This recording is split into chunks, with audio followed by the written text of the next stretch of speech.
আসসালামু আলাইকুম এভরিওয়ান, সবাই কেমন আছেন? আমরা কি সবাই থানকুনি পাতার উপকারিতা সম্পর্কে জানি?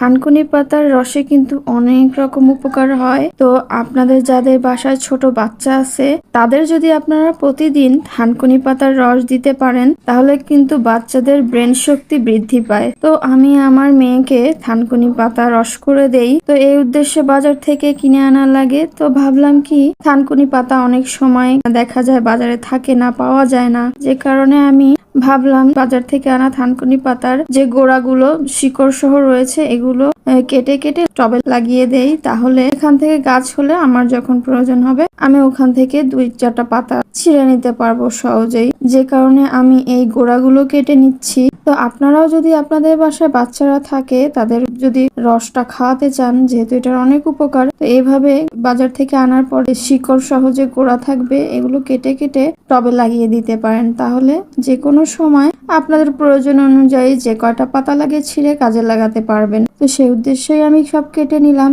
এবং টবেও লাগিয়ে দিলাম। তো এইভাবে শিকড়গুলো কেটে ঘরে টবে লাগিয়ে নিজেদের প্রয়োজন মতো ইউজ করতে পারেন। তো এটা একটা টিপস দিলাম যাতে গাছটা যেহেতু উপকারী ঘরেও থাকলো, আবার নিজেদের প্রয়োজন মতো ইউজ করা গেল। আর এজন্যই আমার ভিডিওটা করা। সবাইকে ধন্যবাদ।